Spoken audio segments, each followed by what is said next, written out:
Every nation has a duty to protect its borders. The first responsibility of any government is to safeguard its citizens and maintain control over its territory. The UK is an island nation, so controlling maritime borders is an essential part of national security. Irregular migration should be discouraged. Stronger enforcement could reduce these dangerous crossings. Irregular migration should be discouraged. When people cross the English Channel in small boats outside the normal immigration system, it places pressure on border agencies, emergency services, and asylum processing.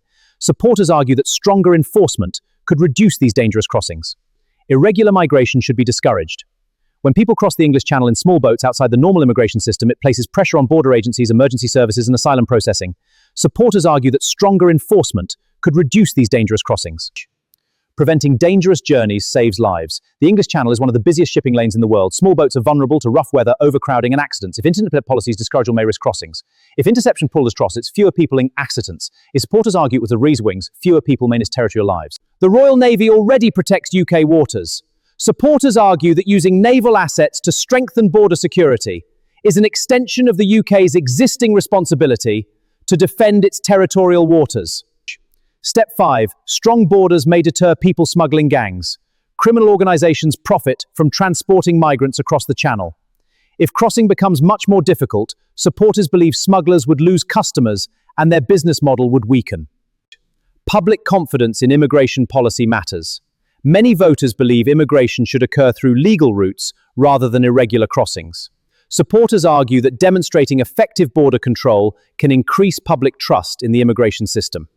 From this perspective, protecting British territory, enforcing immigration laws, and discouraging dangerous crossings are legitimate government objectives.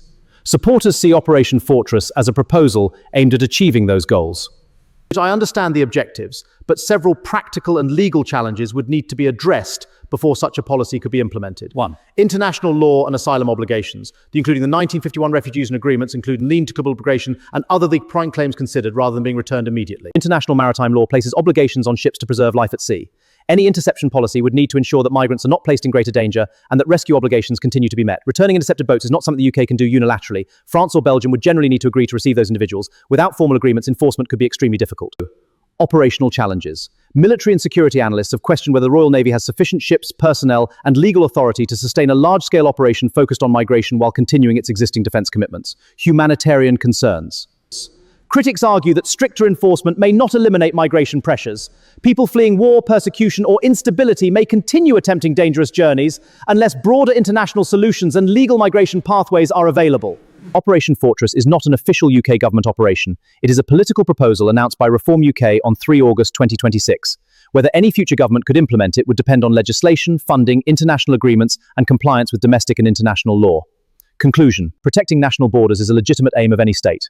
However, any policy pursuing that goal must also comply with legal obligations, secure international cooperation, be operationally feasible, and balance security with humanitarian responsibilities. Whether Operation Fortress could meet all of those requirements remains a matter of political and legal debate.